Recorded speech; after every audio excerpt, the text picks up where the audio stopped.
Be ready. 5 seconds. Start. It is necessary that the basic school buildings and staff should be utilized to the fullest possible extent by serving children in the morning, adolescent schools and clubs for young people in the afternoon, and education center for adults in the evening. Our program cannot be completely successful unless the basic schools sponsored by the government are also centers for the life of the entire village community. It will be necessary to provide a fair proportion of games and group activities for the adolescents, as otherwise their interest in instruction is likely to flag. Similarly, in the case of adults, the emphasis will be more on social education than on mere literacy, and this will be imparted through visual, oral, and oral methods. The importance of adequate methods of visual and oral education for adolescents and adults need not be stressed. The Government of India intend to encourage the production of folk drama and rural plays by the villagers themselves. Prizes for the purpose may be given from time to time, and competitions held between different villages or local units.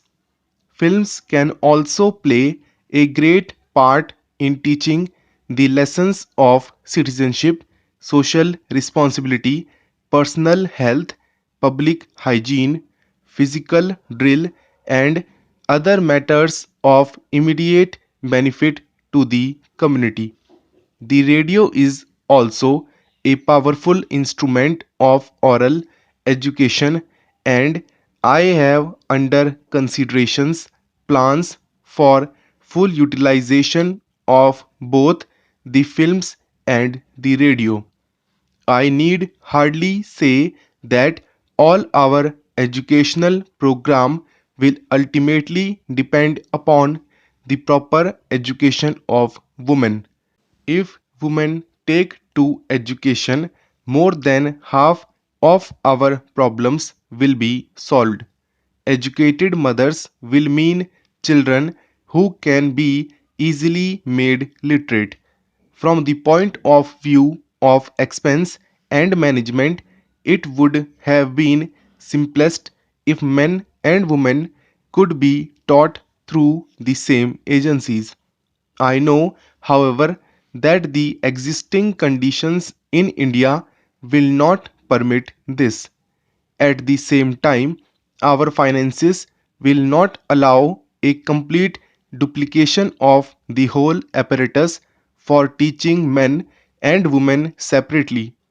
I would therefore suggest that for the basic schools, that is, for children between the ages of 6 and 7, the institutions might be co educational.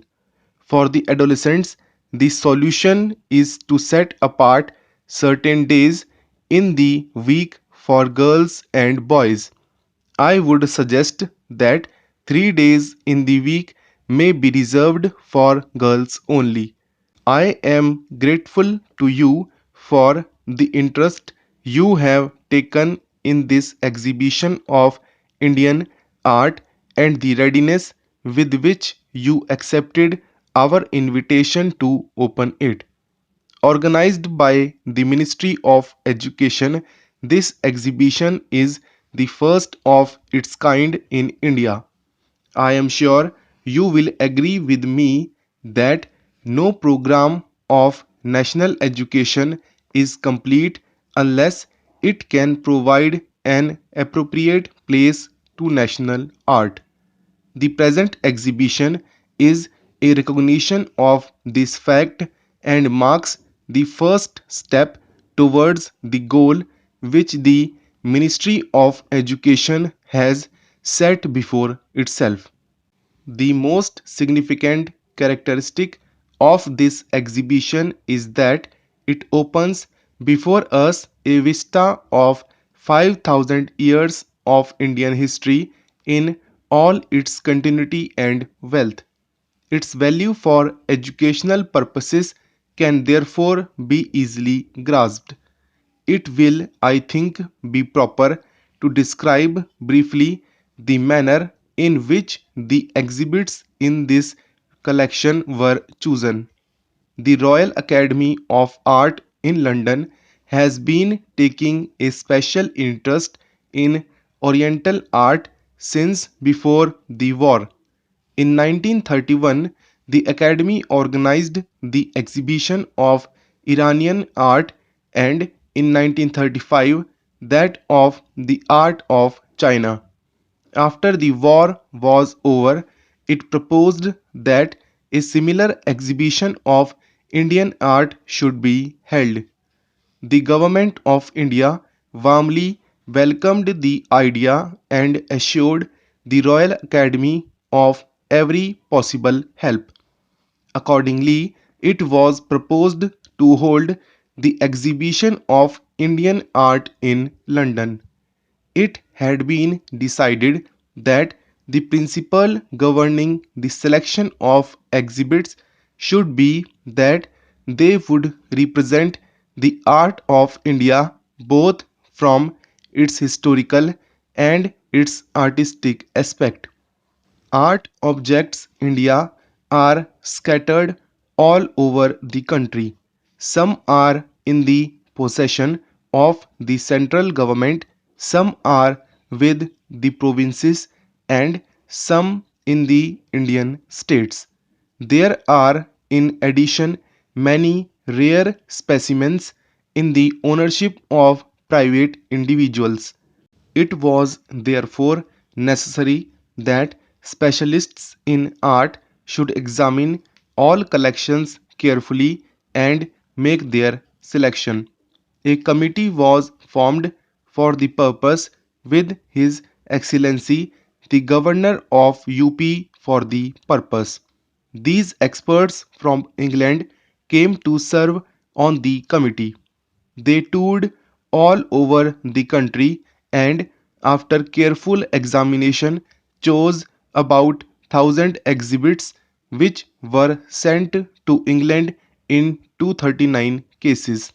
The exhibition in London fulfilled the purpose for which the collections had been made, and the time came for the return of the exhibits.